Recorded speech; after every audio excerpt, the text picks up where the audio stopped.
Okay, it's time to defend the pro-life position. Once again, for those pro-choice Republicans out there, this is still valuable because it helps you show that you're not in a party filled with kooks. Fair enough? Let's jump in.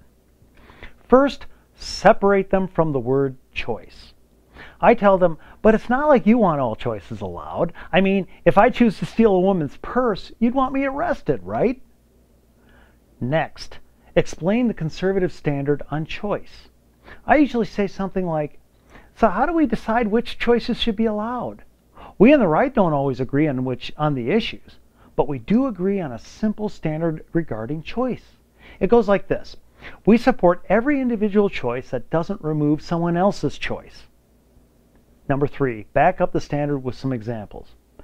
If I take that woman's purse, then my choice removes her choice of what to do with her money. If I murder a man, my choice removes his choice of what to do with his life. Conservatives believe laws exist to protect one person's choice from hindering another's. That's what government is for, to enforce such laws. Number 4, finally apply the standard to abortion. Regarding abortion, both pro-life and pro-choice conservatives apply the same standard, but they just disagree on when the unborn become human lives. Some believe this occurs at conception or implantation. That's my view. Some think it's at a later stage of development, and a few think it's at birth. But whenever we believe human life begins, we then want the choices of that life protected, because we don't want one person's choice erasing someone else's choice. So it's all very consistent. We're not just forcing our biases on others, like liberals. Number 5, explain the 2 prerequisites for human life. Okay, let's talk about when life begins. For starters, there are 2 prerequisites for human life. One must be human, and one must be alive. The fetus is certainly alive, since dead things don't grow, not even with the help of surrounding environment like the womb. For instance, you could put a rock in a woman's womb and it wouldn't grow at all. It's inert material, not life. Yes, even if it's a pet rock. So just because the unborn is fully dependent on the womb doesn't make it any less alive.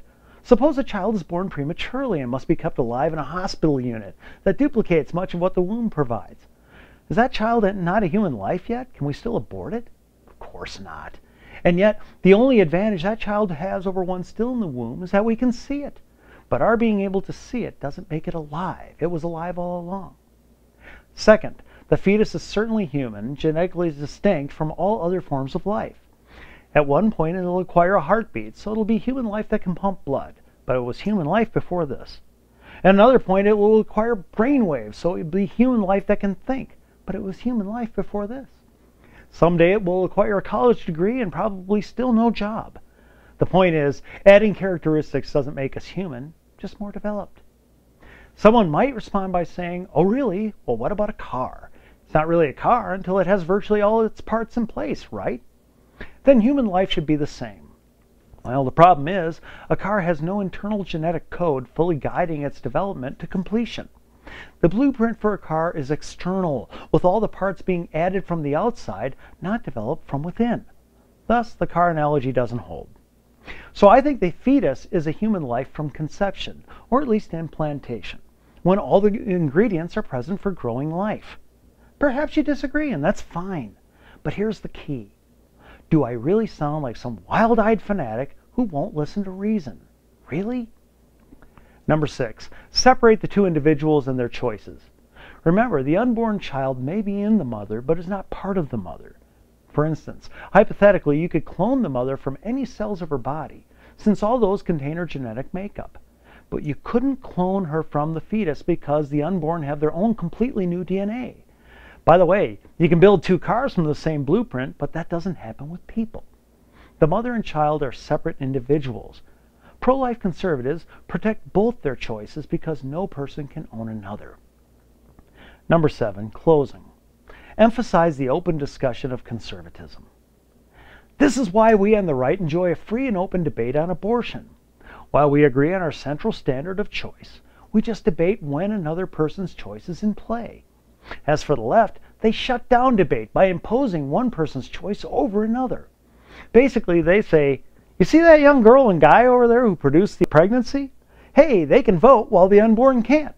So we'll buy their votes by erasing the choice of the unborn.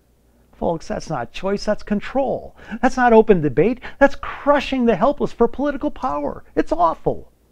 Me, I prefer an open debate any day, and that's what we Republicans have, and I'm proud of that.